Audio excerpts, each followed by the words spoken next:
Hola, tengan muy buenos días, compañeros y compañeras. Este día, como grupo expositor número 6, nos ha tocado hablarles un poco acerca de los fármacos procinéticos y antieméticos. Tenemos lo que son los integrantes de nuestro grupo expositor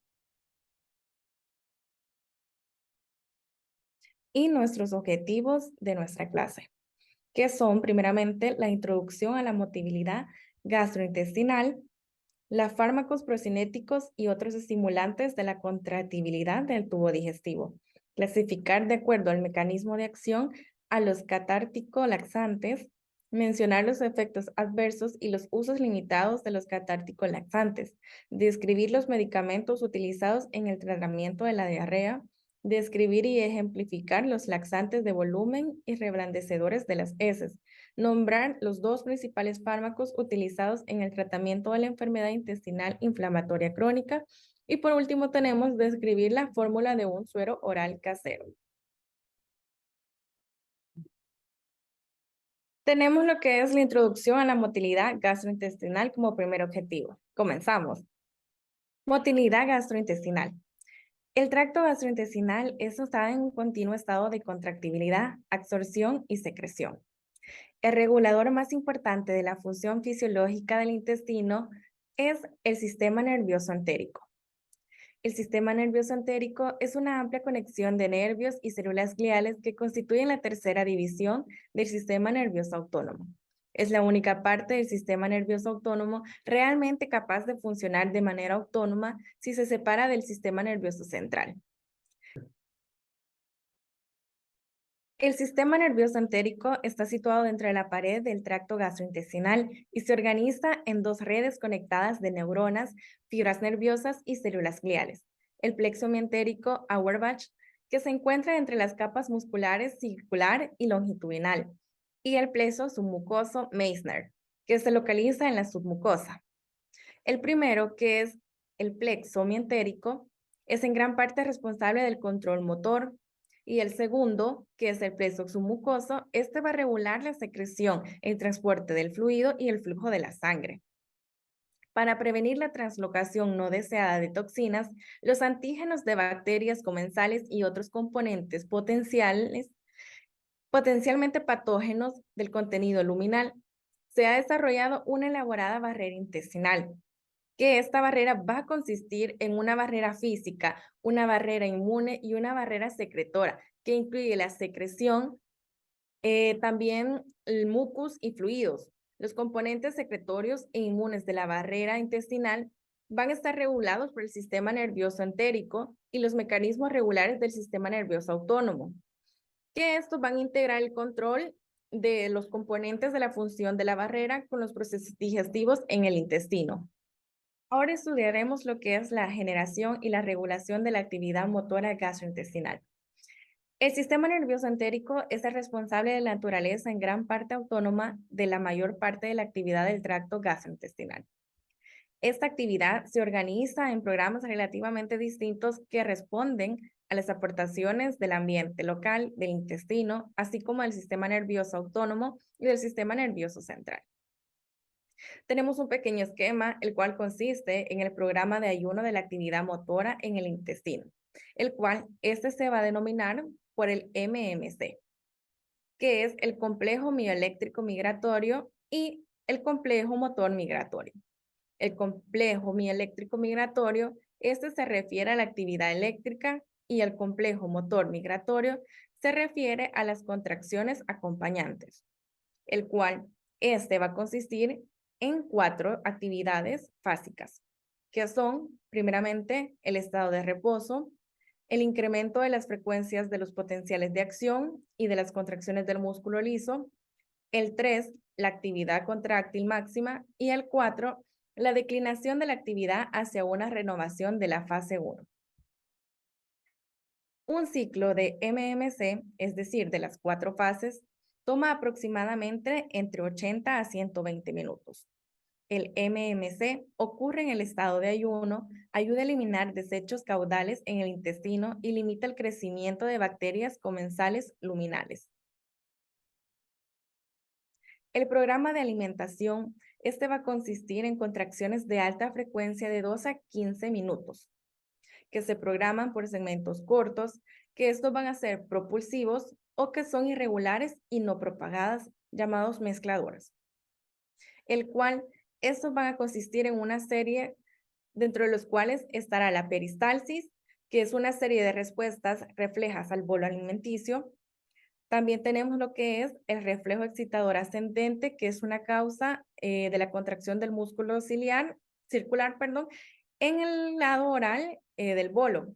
Y por último, el reflejo inhibidor descendente, que este va a ocasionar la relajación en el lado anal. El gradiente de presión neto mueve el bolo en sentido caudal.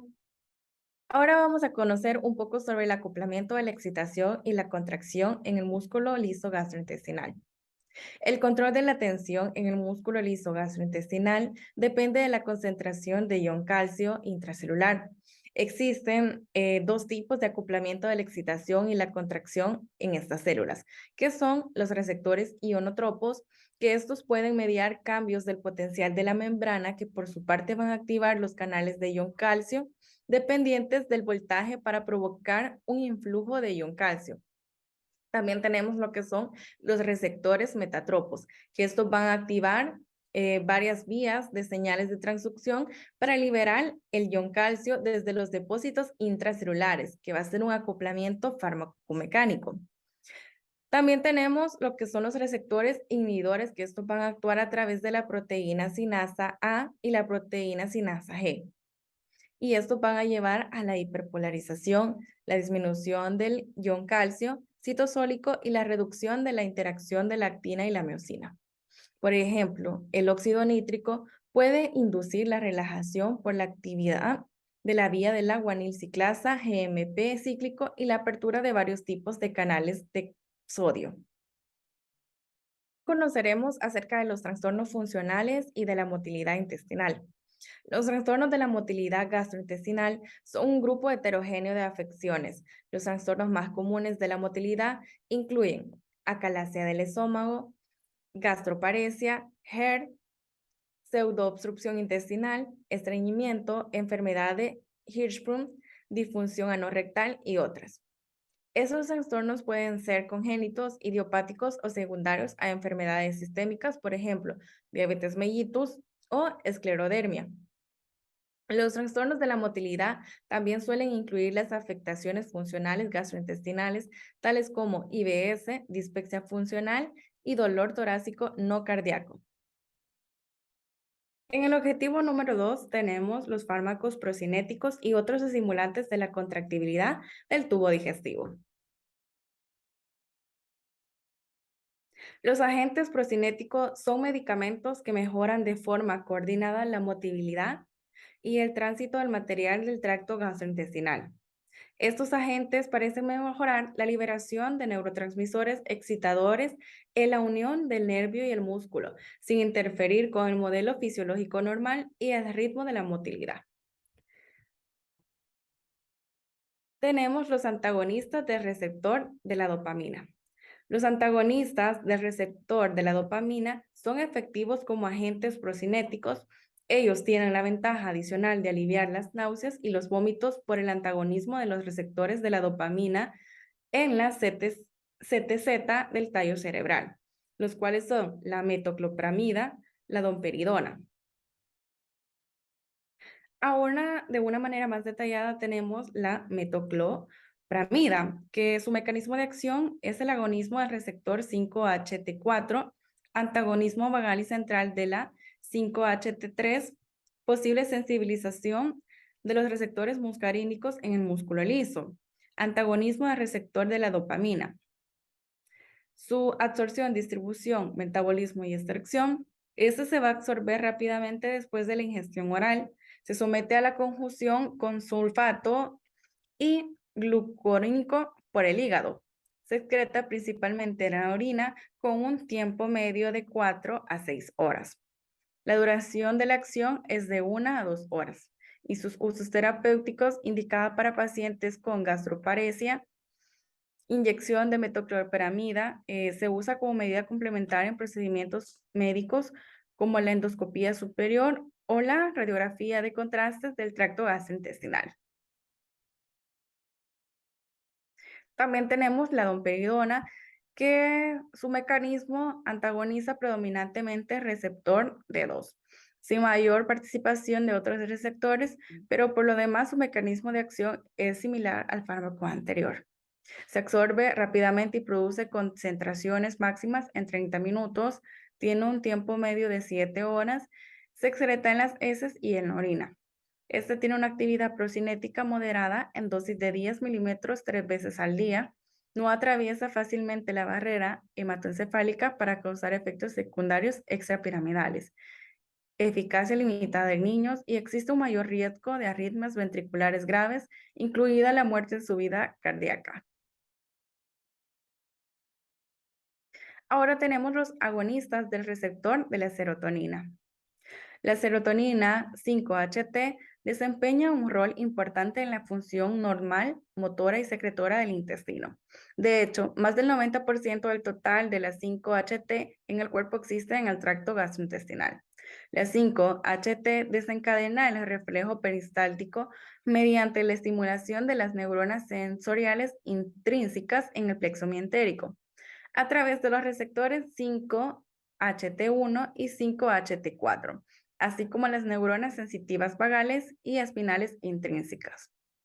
Los receptores 5-HT se hallan en otras neuronas en el sistema nervioso entérico, donde pueden ser estimulantes 5-H3, 5-HT4 o inhibidores 5-HT1A. Por tanto, la estimulación del fondo gástrico con 5-HT1 conduce a la liberación de óxido nítrico y la reducción del tono del músculo liso. Dentro de los fármacos están la cisaprida, prucaloprida, motilina y antibióticos macrólidos. Tenemos la cisaprida, agonista 5-HT4 que estimula la actividad de la adenilciclasa de las neuronas, tiene propiedades antagonistas 5-H3 débiles y pueden estimular directamente el músculo liso. Se metaboliza en el hígado por el CYP3A4, tiene un inicio de acción a los 30 o 60 minutos y tiene un tiempo medio de 6 a 12 horas.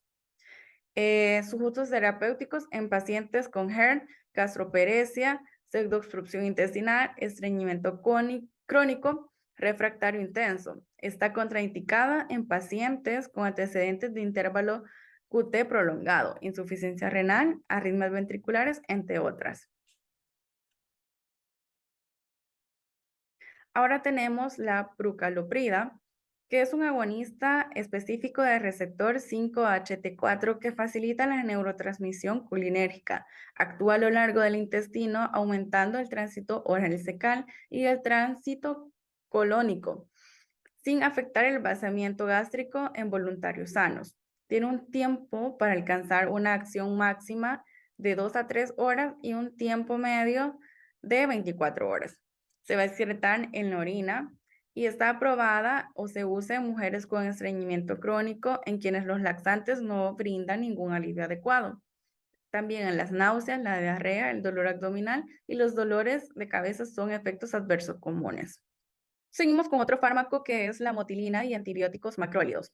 La motilina, una hormona péptica de 22 aminoácidos secretada por células M enteroendocrinas y por algunas células enteromacrófinas del intestino delgado superior. Es un potente agente contráctil del tracto gastrointestinal superior.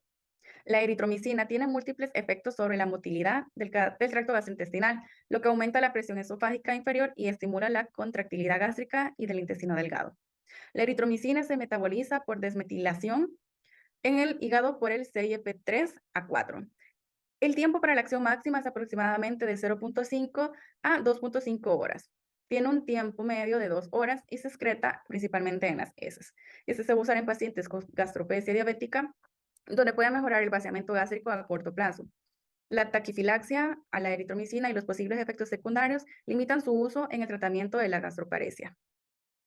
Hola a todos, mi nombre es Oscar Enríquez y yo les voy a hablar acerca de los medicamentos catártico laxante. El objetivo 3 nos pide clasificar estos medicamentos de acuerdo al mecanismo de acción, pero antes de clasificarlo es necesario que nosotros comprendamos qué son los medicamentos catártico laxantes.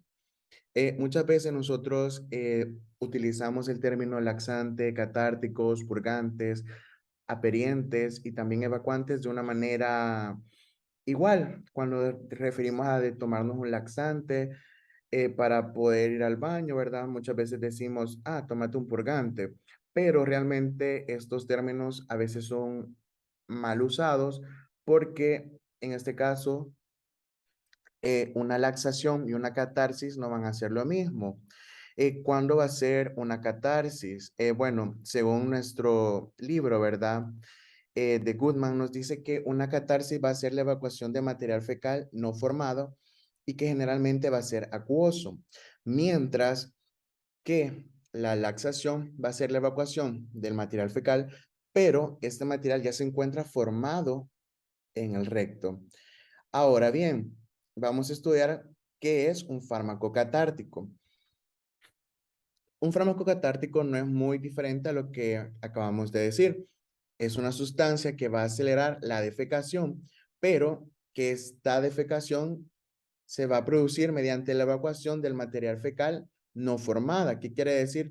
Que el material fecal va a salir de una manera acuosa. eh, Muchos de nosotros, tal vez cuando hemos tenido diarrea, hemos podido presenciar una evacuación de material fecal de una manera acuosa o líquida. Y un laxante va a ser un fármaco que me va a ayudar a mí a facilitar la defecación de las heces. Esta sustancia o este fármaco lo que va a hacer es ayudar a que estas heces se ablanden. Esta evacuación se va a producir de aquel material que ya se ha formado previamente en el recto, pero que antes de este medicamento se encontraba muy duro y por lo tanto se nos dificultaba excretarlo. Pero ahora con este laxante lo que vamos a hacer es ablandar las heces para que salga de una manera más fácil. Ahora sí, si ya sabemos cuál es la diferencia entre un laxante y un catártico, vamos a clasificarlos. Nos dice nuestra bibliografía que es Goodman, que los medicamentos catártico laxantes se van a poder clasificar según su mecanismo de acción y según el patrón de efectos producidos por la dosificación clínica. Si lo clasificamos según la dosificación clínica, primeramente vamos a tener que se va a clasificar según el ablandecimiento de heces de 1 a 3 días, luego por heces blandas o semilíquidas de 6 a 8 horas y por último a través de una evacuación líquida que se va a producir casi instantáneamente, por así decirlo, que va a llevar de tiempo de 1 a 3 horas. Pero la clasificación que en este caso nosotros nos han pedido que nos aprendamos y que en este caso le expongamos es la clasificación según su mecanismo de acción. Y según el mecanismo de acción, los fármacos catártico laxantes se van a estar clasificando como agentes con acción luminal, eh, también como estimulantes o irritantes inespecíficos y como agentes procinéticos. Ahora bien, tenemos el primer grupo, ¿verdad? En el cual vamos a encontrar a los agentes con acción luminal. Y dentro de este grupo vamos a encontrar subgrupos. ¿Cuáles son esos? Bueno, el primero son los coloides hidrofílicos y aquellos agentes formadores de volumen, como cuáles, como el salvado, como el psyllium, entre otros. También otros subgrupos son los agentes osmóticos, en los que vamos a encontrar aquellas sales o azúcares inorgánicos no absorbibles. Y el último subgrupo que vamos a encontrar dentro de los agentes con acción luminal son los agentes suavizantes de las heces y emolientes. Ahora bien, ¿por qué decimos de que se llaman agentes con acción luminal? Porque estos tienen una acción específicamente en la luz del intestino, del tracto gastrointestinal. Ahora vamos a ir ampliando cada subgrupo para que nosotros conozcamos el mecanismo de acción. Bueno, dentro de los coloides hidrofílicos, agentes formadores de volumen, sabemos de que su mecanismo de acción es que van a ser sustancias que van a absorber el agua, las cuales se van a hinchar una vez estén dentro del intestino y su función va a ser su propia masa. ¿Cómo así? Esto lo van a hacer ayudando a aumentar el volumen de la materia fecal, lo que va a originar una estimulación del peristaltismo intestinal y así se va a facilitar la evacuación de las heces. Además de todo lo que hemos dicho, lo que van a hacer es que van a inducir al reblandecimiento de las heces, lo que va a favorecer su eliminación. ¿Por qué es que va a favorecer su eliminación? Porque anteriormente de que nuestro paciente, ¿verdad? Utilizara este formador de volumen o en este caso el plantago bata, las heces se encontraban muy, pero muy duras.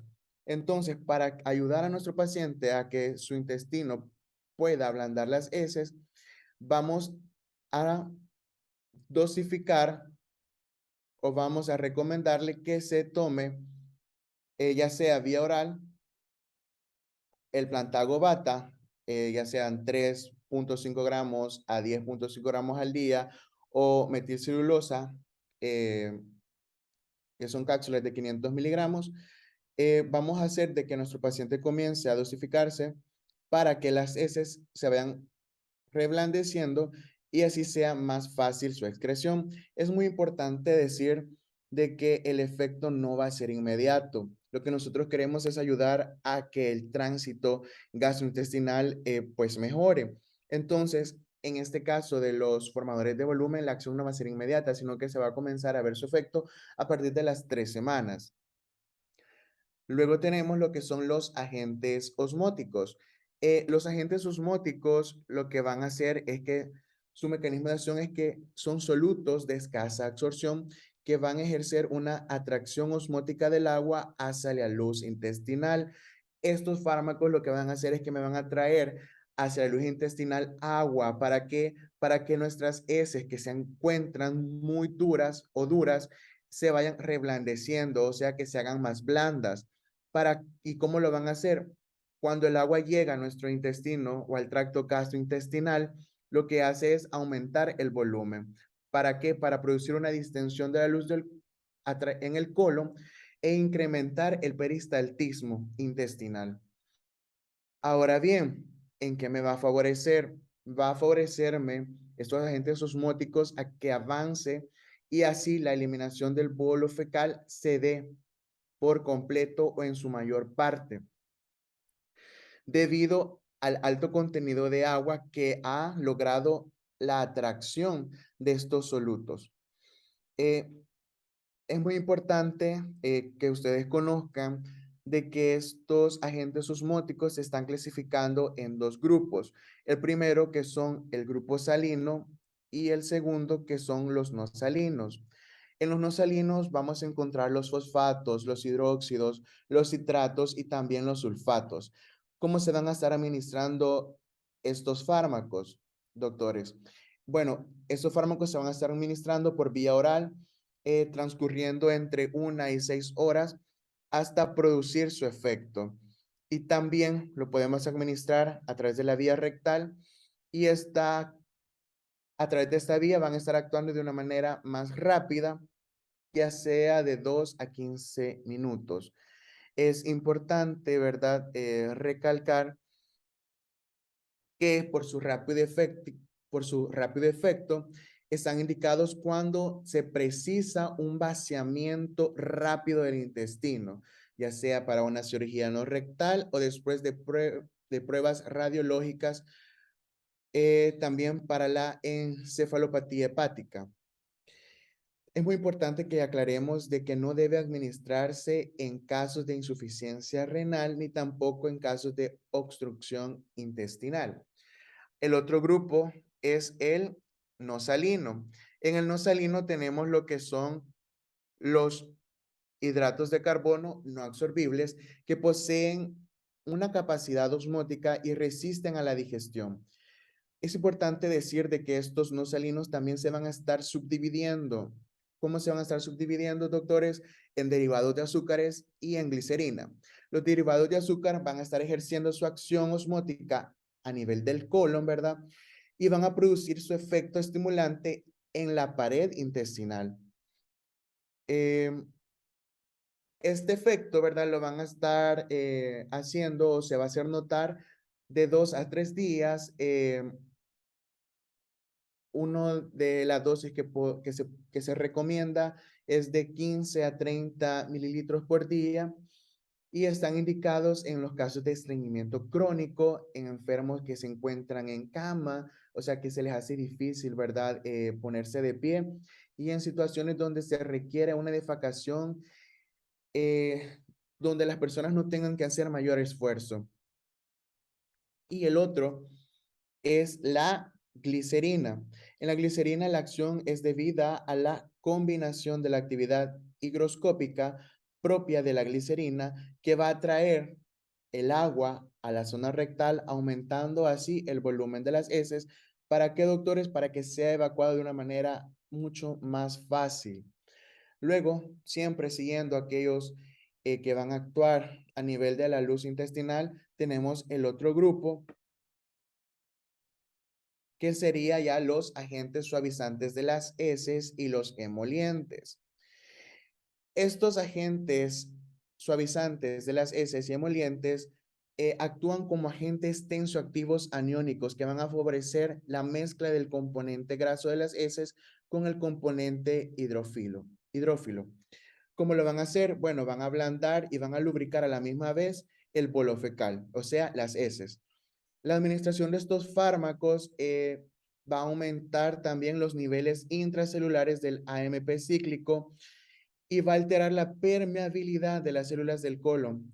Y lo que nos va a tener como consecuencia es que va a haber una secreción de iones que van a producir una acumulación neta de fluidos y va a tener su efecto laxante. Aquí, como podemos ver, les he puesto dos fármacos, que es el docusato, que son sales de docusato, las cuales son tensioactivos aniónicos que van a disminuir la tensión superficial de las heces para impedir la mezcla de sustancias acuosas y grasas. Lo que va a hacer es que van a suavizar las heces y van a propiciar una defecación mucho más fácil. El otro fármaco sería el aceite mineral, que es una mezcla de hidrocarburos que se obtienen del petróleo, y este aceite es indigerible, por lo tanto se va a absorber solo de forma limitada, y cuando se toma este aceite mineral por vía oral, debe hacerse por lo menos durante 2 a 3 días para que pueda penetrar y suavizar las heces y así pueda interferir en la reabsorción del agua. Muy bien, doctores, vamos a continuar con la clasificación de los catárticos lactantes. Nos encontramos en el segundo grupo del esquemita que les puse al principio, ¿verdad? Aquí tenemos en el grupo 2 los estimulantes o irritantes inespecíficos. ¿Y cuáles son estos estimulantes o irritantes inespecíficos? Son aquellos que van a estimular directamente las paredes del intestino grueso. ¿Cómo lo van a hacer? Lo van a hacer a través de que estos fármacos o medicamentos provocan la contracción y desplazamiento de las heces. Lo hacen todo esto promoviendo la acumulación del agua y electrolitos a la luz del colon y también lo hacen a través de la incrementación de la permeabilidad del moco. Estos laxantes son más activos, por lo tanto tienen una sensibilidad individual muy variable y su efecto va a aparecer a las 6, 12 horas de haberse administrado. Están indicados sobre todo en aquellos casos de estreñimiento transitorio y como preparación quirúrgica y exploratorio. Estos fármacos son muy útiles en el estreñimiento secundario a la administración de los opiáceos. Para su empleo no debe ser muy prolongado, ¿verdad?, el uso de estos medicamentos, ya que en dosis excesiva de estos irritantes inespecíficos puede producir lo que es dolor abdominal, también cólico, diarrea, y sobre todo está contraindicado y no deben de usarlo en la obstrucción intestinal, en el abdomen agudo o en la apendicitis. ¿Cuál es su mecanismo de acción, doctores? Bueno, estos laxantes van a estar estimulando sobre todo a nivel de los enterocitos, ¿verdad? Y en las neuronas entéricas y el músculo liso gastrointestinal. Probablemente puede ser de que estos fármacos induzcan a una inflamación limitada de bajo grado en los intestinos delgado y grueso. ¿Para qué, doctores? Van a estar induciendo una inflamación limitada de estos dos intestinos para que se acumule el agua y electrolitos y así haya una estimulación sobre la motilidad gastrointestinal, porque es importante, doctores, que estamos hablando de la motilidad intestinal. Si no hay motilidad intestinal, si no hay una peristalsis, no va a haber un movimiento de las heces, pero cuando nuestras heces se encuentran muy duras, es muy difícil que haya esa motilidad tan necesaria para que se produzca una expulsión. Por lo tanto, es necesario que nosotros busquemos el tratamiento adecuado. En este caso, estamos hablando de los estimulantes o irritantes en específicos, vemos aquí en los diferentes colores de que se encuentran subdivididos en tres grupos, ¿verdad? Tenemos los difenilmetanos, específicamente vamos a estar hablando acerca de los disacodilo. También tenemos lo que son los antraquinosas. Vamos a estar hablando específicamente en esta clase acerca del senna y de la cáscara sagrada. Y también como el último subgrupo, el aceite de resino. Bueno, ahorita vamos a hablar acerca ya del primer subgrupo, que son los derivados de difenilmetanos. ¿Quiénes van a estar constituyendo este grupo, doctores? Este grupo lo van a estar constituyendo los disacodilo, el picosulfato sódico y la fenolftaleína.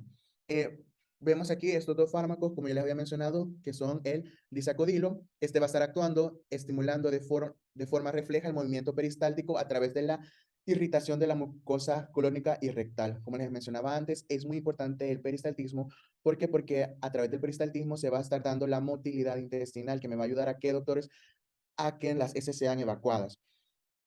Aquí dice que este fármaco va a estar promoviendo la evacuación del colon, alterando la absorción intestinal del fluido y electrolitos, generando así una acumulación neta de fluido intestinal. Tenemos un tiempo en el cual este fármaco va a estar actuando y este efecto lo va a estar llevando a cabo de 6 a 9 horas cuando se administra de vía oral, pero, y ojo a esto, cuando nosotros lo administramos a través de la vía fecal, el efecto va a ser mucho más rápido, lo que se traduce a unos 15 a 45 minutos. Eh, Luego, otro fármaco que también es derivado de los difenilmetanos es el picosulfato sódico y que este debe administrarse por vía oral. Cuando se está administrando por vía oral, se hidroliza en el intestino delgado por la acción de las hidrolasas bacterianas, dando lugar a la misma forma, pero a una forma más activa que el bisacodilo. La posología o la dosis que debe administrarse, ya sea vía oral, eh, es de 5 a 15 miligramos y este va a estar produciendo su efecto laxante en un periodo de tiempo de 10 a 14 horas. Siguiendo con el subgrupo de los derivados antraquinónicos, tenemos de que estos compuestos se están derivando del antraceno, que es un núcleo formado por tres anillos bencénicos condensados de una forma lineal. ¿Dónde voy a encontrar estos derivados antraquinónicos, chicos? Bueno, lo voy a estar encontrando principalmente en el SEM, en la cáscara sagrada, en los eh, en los aloes, también lo voy a encontrar en el ruibarbo y también en la frángula y otros también. Es importante aclarar que el efecto laxante de estos compuestos se está caracterizando por dos fenómenos. ¿Cuáles son? El primero es por la secreción de agua y electrolitos a nivel del colon y segundo por una estimulación de la motilidad también del colon. La combinación de ambos efectos lo que está provocando es una producción de una masa fecal blanda, quiere decirle que nuestras heces ya no se encuentran duras y por lo tanto hay una disminución importante en el tiempo de tránsito o en el tiempo que tarda en ser expulsada estas heces. Es muy importante aclarar de que si nosotros no damos una dosis o es una dosis que no está controlada, estas heces pueden aparecer frecuentemente con una consistencia diarreica. Por eso es importante la utilización de laxantes antraquinónicos eh, siempre con prudencia, ¿verdad? Siempre también en un corto tiempo de duración, no se puede prolongar mucho su uso. ¿Por qué? Porque puede producir trastornos importantes como lo es una diarrea crónica, que va a presentar, aparte de la diarrea, dolores abdominales, también va a haber una melanosis rectocolónica y también alteraciones hidroelectrolíticas con pérdidas de potasio. Como lo decía anteriormente, ¿verdad? Tenemos dos compuestos donde voy a encontrar principalmente estos derivados del antraceno. Uno es la cena, que se va a obtener de las hojuelas secas de las vainas de Cassia acutifolia, en la cual voy a estar encontrando cenócidos, glucósidos de reina de diantrona A y B. ¿Cómo se van a administrar estos? Se van a estar administrando de 15 a 30 miligramos en una sola dosis, o también lo puedo estar administrando por dosis dividida, 2 veces al día, ¿verdad? Y su tiempo de inicio de acción va a ser de las 6 a 12 horas de haberse administrado. Otro va a ser la cáscara sagrada. que esta se va a estar obteniendo de la corteza del árbol de espino amarillo y este va a contener lo que son glucósidos de barbaloína y crisaloína. ¿Verdad? La monantrona sintética, Dantron, es muy importante que ustedes sepan de que se ha retirado del mercado de los Estados Unidos. La FDA, que es el ente regulador, lo retiró debido a posibilidad de que esta cáscara sagrada tenga componentes carcinógenos. Y el último subgrupo de los irritantes es el aceite de resino, o también conocido como aceite de ricino. Este aceite de ricino lo vamos a encontrar en el Ricinus communis y se va a obtener mediante la extracción acuosa en caliente. Este aceite va a estar constituido fundamentalmente por ricinoleína. Su efecto laxante se debe al ácido ricinoleico y este se libera en el intestino delgado para actuar como irritante de la mucosa. Una vez que se ha irritado la mucosa, se va a estimular lo que es la peristalsis intestinal por vía refleja. Así, el bolo fecal o las heces van a viajar rápidamente eh, a través del recto y además este aceite de ricino lo que va a estar haciendo es impedir que se dé una reabsorción de agua. Este aceite de ricino lo vamos a estar administrando en forma líquida o también en cápsulas blandas o cápsulas de gelatina, ya sea en ayunas. También es importante mencionar que el efecto laxante va a hacerse notorio de 2 a 6 horas una vez administrado este fármaco, este aceite de ricino. También el efecto catártico va a ser proporcional a la dosis y suele ser muy importante. Se va a presentar con evacuaciones líquidas y muy abundantes. Por último, tenemos en el último grupo de la clasificación según el mecanismo de acción de los catárticos laxantes los agentes procinéticos. Pero en este no voy a estar abundando muy ampliamente porque si ustedes recordarán, ahorita que ven la diapositiva, agentes procinéticos han sido los fármacos que han explicado anteriormente mi compañera Valeria Enríquez. Pero es muy importante aclarar unos conceptos básicos por si se les olvidaron y por eso voy a decirte que los fármacos procinéticos se van a reservar para aquellos agentes que me van a ayudar a, ¿qué? A mejorar el tránsito gastrointestinal a través de qué? A través de la interacción de los receptores específicos implicados en la regulación de la motilidad. Estos fármacos procinéticos, es importante que mencione que antes existían unos fármacos antiguos que tenían que ver con la actividad procinética, pero lamentablemente no ejercían una acción realmente segura y no estaba enfocado específicamente a cierta parte a nivel gastrointestinal, sino que actuaban de una manera muy amplia, de una manera muy general. Pero ahora se han desarrollado agentes procinéticos modernos que van a estar actuando específicamente en la liberación de la acetilcolina y ya no lo van a estar haciendo directamente sobre el receptor muscarínico. Entonces, como están actuando a nivel de que van a aumentar la liberación de la acetilcolina en la unión entre el músculo y el nervio, de esta forma no van a alterar de manera significativa la motilidad, la motilidad digestiva fisiológica normal y así va a mantener coordinada los distintos segmentos digestivos. Lo que va a hacer es que va a facilitar la propulsión del contenido a través del tubo digestivo. Es importante que recordemos los tres subgrupos de los agentes procinéticos. Entre ellos tenemos los agonistas del receptor 5-HT4, también tenemos el otro subgrupo que son los antagonistas del receptor de la dopamina y los motílidos. En este caso de los motílidos, no se usa específicamente la motilina, sino que se está utilizando es la eritromicina. Luego vamos a hablar acerca en el objetivo 4 de mencionar los aquellos efectos adversos y los usos limitados de los catárticos laxantes. Entre los efectos adversos, ¿verdad? Tenemos los efectos adversos generales de los catárticos laxantes y es que si el paciente no recibe una educación sanitaria sobre el estreñimiento, que es para lo que más usamos estos medicamentos, y su tratamiento, el consumo irracional, quiere decir que el uso descontrolado de estos laxantes va a producir o va a conducir a que nuestros pacientes abusen de ellos y por lo tanto va a haber una dependencia de estos fármacos. Es por ello de que debemos tener presente cuándo vamos a utilizar estos fármacos, en qué momento los voy a utilizar y cuándo los debo dejar de utilizar. Como consecuencia del uso descontrolado de estos fármacos, vamos a tener lastimosamente un estreñimiento crónico, también podemos ver una pérdida de la función intestinal y también lesiones a nivel del tracto gastrointestinal. Los efectos adversos o efectos secundarios más comunes que habitualmente son reversibles, ¿verdad? Pero debemos de tratar de evitar sobre todo, a lo más que podamos, son lo que es las náuseas, los vómitos, los cólicos.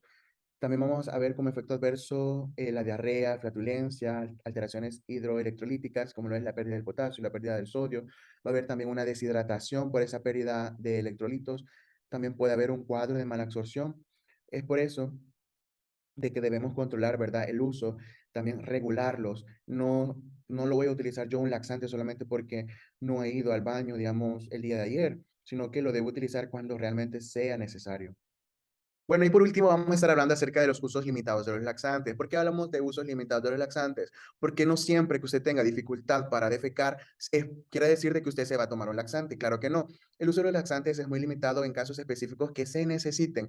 ¿Cómo así? Cuando tenemos muchos días sin ir al baño, cuando las heces son menos de 35 en peso, ¿verdad? Son menos de 35 gramos.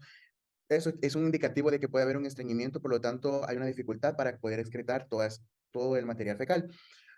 Pero muchas veces o muchas personas utilizan estos laxantes de manera descontrolada, porque ellos piensan de que si no van al baño todos los días es porque están estreñidas y por lo tanto deben utilizar siempre laxante. Y eso claro que no. ¿Por qué? Porque si yo uso un laxante cuando no lo necesita mi cuerpo, eh, va a producir una patología o puede empeorarme el estreñimiento, puede producir, como anteriormente lo vimos, un estreñimiento crónico, ¿verdad? También puede disminuir la capacidad de contracción del colon para poder evacuar las heces y por lo tanto va a empeorar el estreñimiento.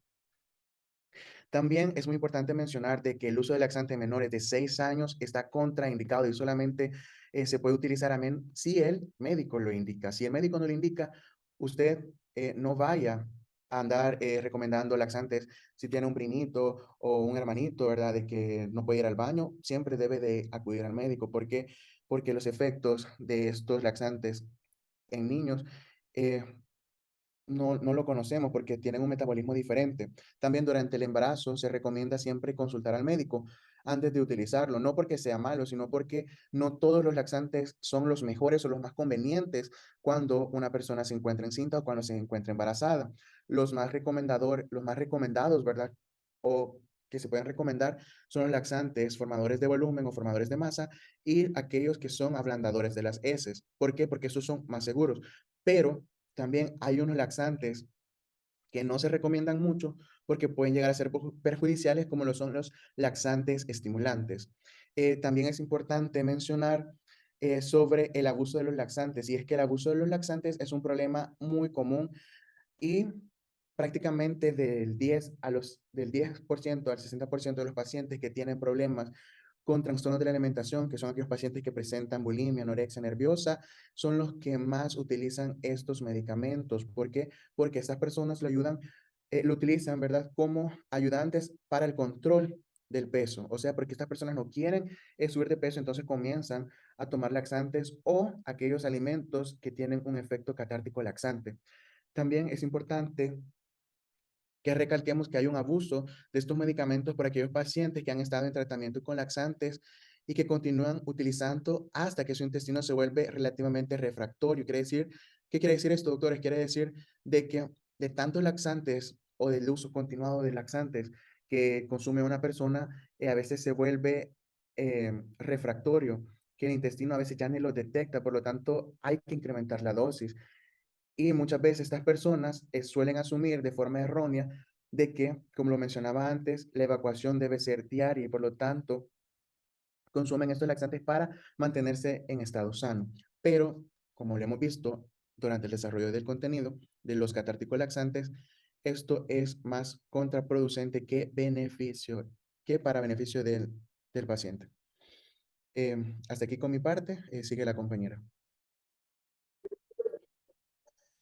Como punto 5 tenemos describir los medicamentos utilizados en el tratamiento de la diarrea. Primero tenemos el subsalicilato de bismuto. El mecanismo de acción de este es estimular la absorción de fluidos y electrolitos a través de la pared intestinal como acción antisecretora. También cuando es hidrolizada a ácido salicílico, inhibe la síntesis de prostaglandinas, que son las responsables de la inflamación intestinal y también de la hipermotilidad. Como indicaciones terapéuticas de este tenemos el tratamiento de la diarrea y ciertos malestares digestivos comunes, ya sea de tipo acidez, náuseas e indigestión. Como efectos adversos tenemos el ennegrecimiento de las heces y lenguas. Tenemos la loperamida, que el mecanismo de acción de este es que se une a los receptores opiáceos en la pared intestinal. Este reduce el peristaltismo propulsivo e incrementa el tono del esfínter anal. Como indicaciones terapéuticas de este, tenemos que los tratamientos sintomáticos de la diarrea aguda inespecífica en adultos y niños. También tenemos de efectos adversos las náuseas, el mareo y la cefalea.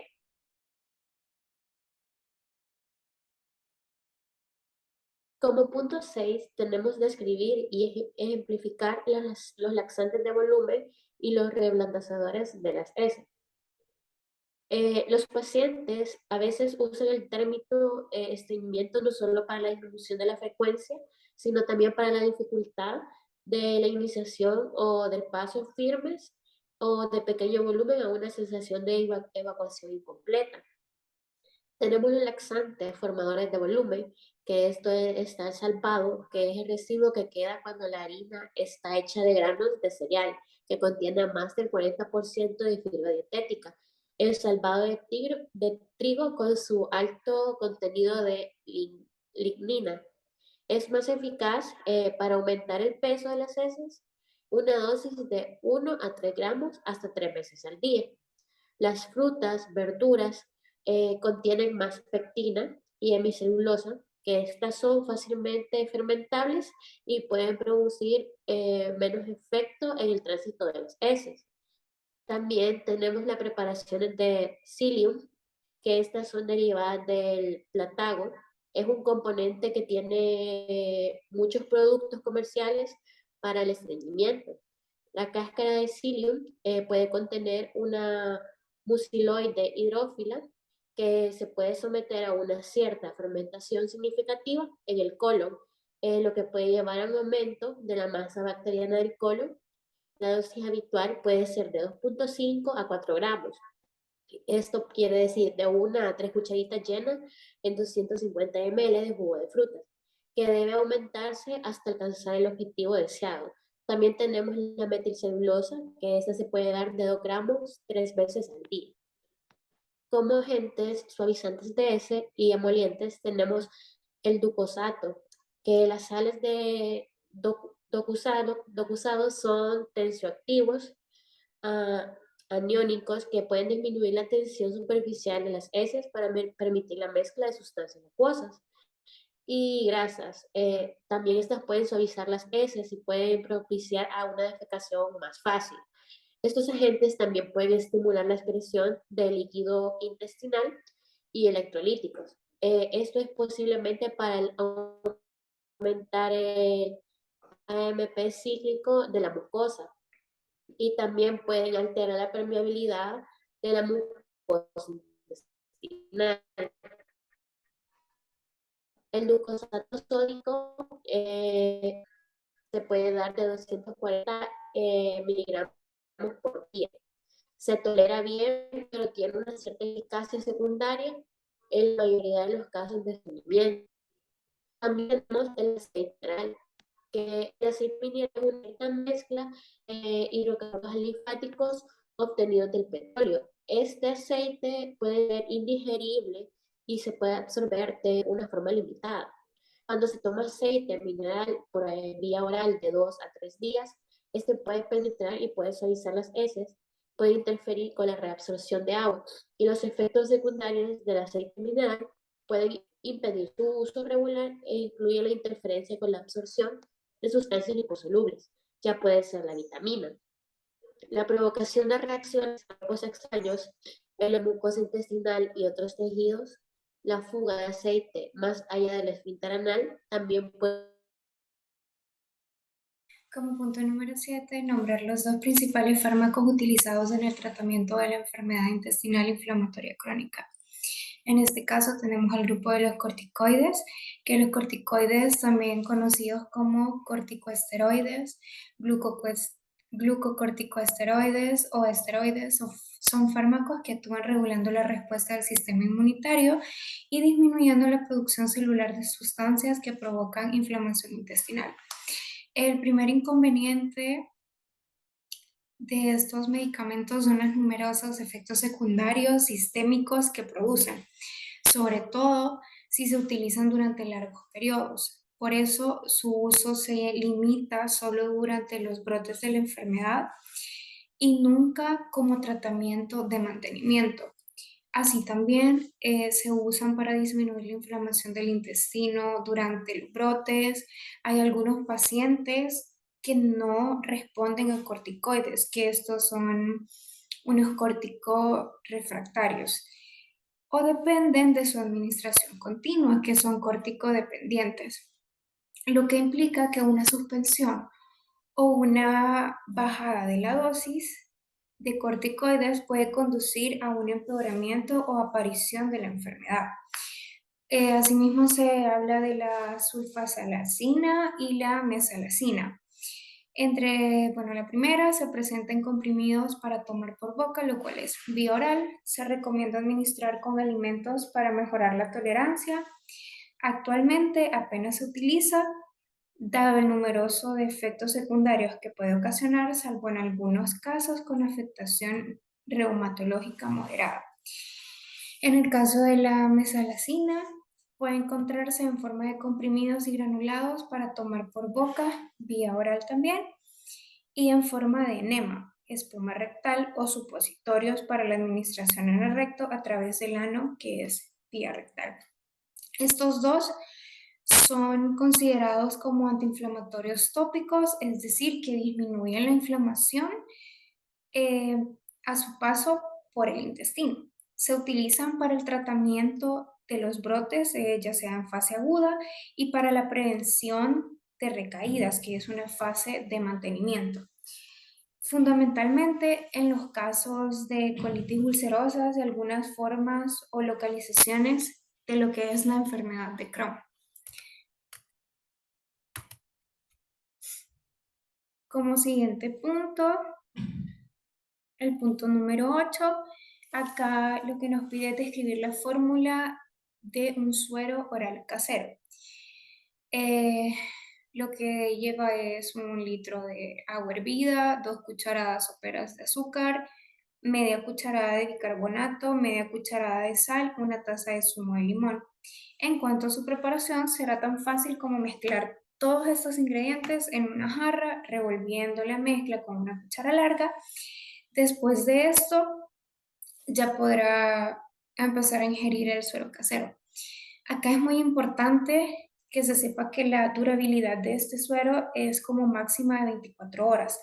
A partir de entonces, se tienen que tirar las horas y preparar otro litro de suero. Así también, las sales de rehidratación oral sirven para reemplazar el agua y las sales perdidas durante la diarrea o los vómitos en caso de que estos existan. El suero es adecuado para todas las edades de los niños, para todos los adultos y también para las embarazadas. No obviando que hay casos en los que no se puede tomar un suero casero, que este es en caso de niños y adultos con diabetes, se debe consultar a un médico primeramente, y cuando la diarrea y los vómitos son fuertes. En estos casos hay que acudir a un médico. Bueno, y estas serían nuestras referencias bibliográficas. Muchas gracias por su atención prestada. Que Dios les bendiga. Pasen un feliz día. Mucha suerte en sus evaluaciones próximas.